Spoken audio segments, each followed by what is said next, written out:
Assalamualaikum warahmatullahi wabarakatuh. Bapak, Ibu, Guru Penggerak yang saya hormati, jangan lupa untuk merdeka. Karena kalau kita tidak merdeka, maka anak didik kita akan terpenjara. Saya percaya bahwa setiap anak didik itu mempunyai potensi dasar dan keunikan dalam dirinya.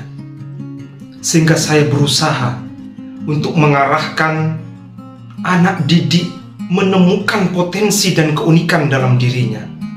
Setelah itu, saya mengarahkan anak didik untuk mengembangkan potensi dirinya, sehingga anak didik dapat berkembang sesuai dengan potensi dan keunikan dirinya.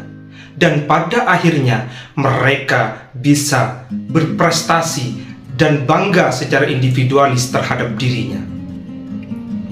Itulah yang saya lakukan di kelas saya, sehingga banyak anak didik saya bisa berprestasi secara individualis, mereka berprestasi secara kompetitif.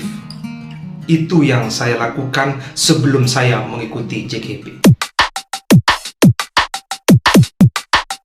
Setelah saya mempelajari, mendalami, memahami modul 1.1, saya baru sadar bahwa ada satu proses yang kurang sempurna dari proses pembelajaran yang saya lakukan, yaitu di mana anak didik saya itu berprestasi, mengembangkan potensi dirinya, keunikan dirinya, kodratnya itu secara individualis.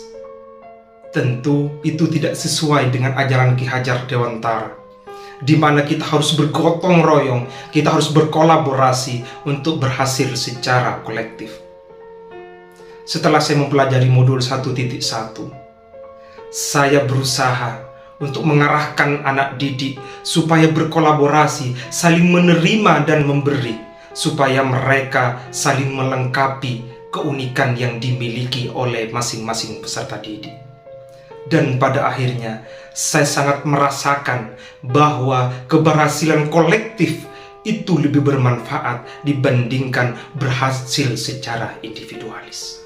Untuk itu, saya selalu menginspirasi peserta didik bahwa saya bisa berprestasi di tingkat nasional karena saya berkolaborasi dengan berbagai macam pihak.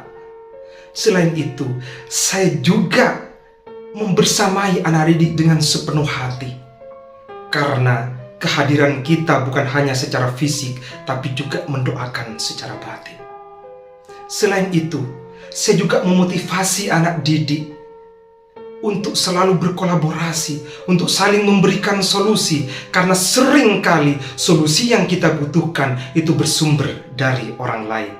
Itulah pedoman konteks pendidikan yang diajarkan oleh Ki Hajar Dewantara. Ing ngarso sung tulodo, bagi saya artinya adalah menginspirasi. Ing matyo mangun karso, artinya bagi saya adalah membersamai dengan sepenuh hati. Tut wuri handayani, artinya adalah memotivasi dengan memberikan solusi kepada setiap tantangan yang dihadapi oleh peserta didik. Gotong royong yang menjadi ruh dari sebuah proses pembelajaran, maka akan menghasilkan hasil kolektif.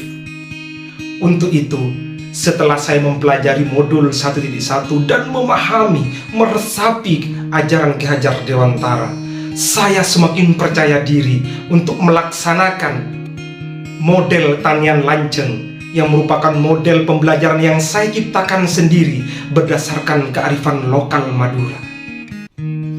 Esensi, karakteristik dari model pembelajaran Tanian Lanceng yaitu anak didik merasa malu jika berhasil sendiri. Dia wajib, dia mempunyai tanggung jawab untuk mendiseminasikan hasil atau keberhasilan dirinya kepada teman-temannya. Mereka merasa malu ketika masih ada teman-temannya yang belum berhasil seperti dirinya sendiri. Untuk itu, anak-anak akan saling berbagi, anak-anak akan saling memberi dan menerima, sehingga keberhasilan secara kolektif itu dapat tercapai. Itulah karakteristik dari model tanian lanceng yang akan saya terapkan di kelas dalam proses pembelajaran untuk menghasilkan hasil yang kolektif dari proses pembelajaran yang kolaboratif, pembelajaran gotong royong.